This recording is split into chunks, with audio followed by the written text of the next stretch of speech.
Ever since the news broke out about heavier-than-air flight at Kill Devil Hills, North Carolina in 1903, men from across the country took the challenge to test the limits of flight. When the U.S. Army Signal Corps purchased the first aircraft for military purposes, junior ranking officers were trained in the operation of aircraft and enlisted stayed on the ground performing aircraft maintenance. However, there were a handful of members in the enlisted ranks that successfully assessed themselves to flight, but at a heavy price. With some, it was the cost of segregation. For others, it was the ultimate price of their own lives. Today, I will talk to you about the enlisted firsts in the United States Air Force. Since there were so many firsts accomplished by the U.S. Air Force enlisted heritage, I will talk about two of them, Frank S. Scott and Eugene Bullard, and what they were the first to accomplish in the Air Force. Let me start off with the first member I want to talk to you about, which is Frank S. Scott. He's cited for two firsts. Tragically, he was the first enlisted member to lose his life in an aircraft accident. On September 27, 1912, at the College Park Airfield in Maryland, Corporal Scott was promised a ride by First Lieutenant Lewis C. Rockwell. The next day, Lieutenant Rockwell flew the Wright Type B biplane for a test flight. When Lieutenant Rockwell determined that the aircraft was okay, he landed and picked up Corporal Scott. The takeoff and the flight itself was fine, but when they attempted to land, the engine failed, it lost lift and plummeted to the ground. The crash took both lives and was witnessed by over 300 people.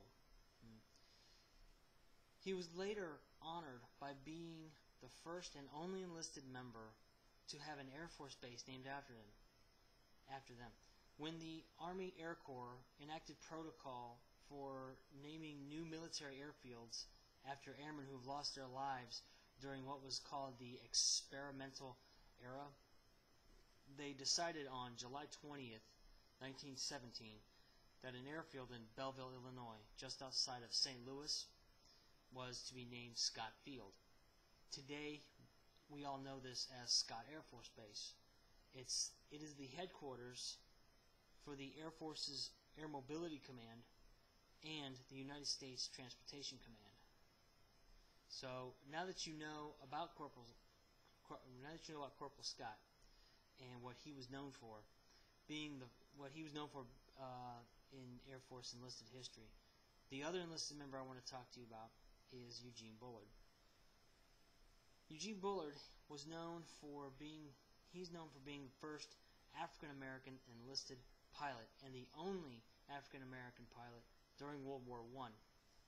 He was born in Columbus, Georgia in 1894, and at the age of 12, Eugene was a stowaway on a ship bound for Scotland. He did that to escape the racial discrimination in the South. When he got to Scotland, he worked all kinds of odd jobs from Glasgow and made his way down to Liverpool until he finally settled in Paris as a prize fighter.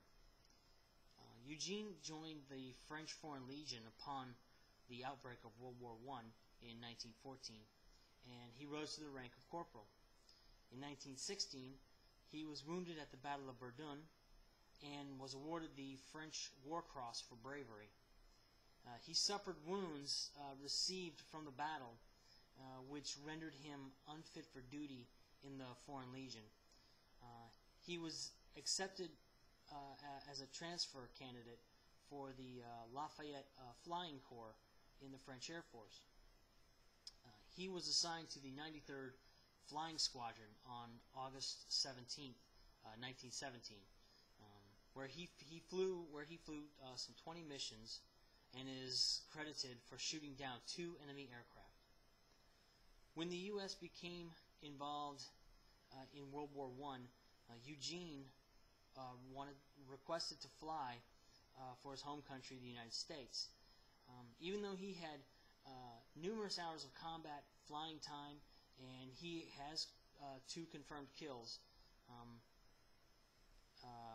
he was awarded the Infantry Combat Medal, and passed his physical examination.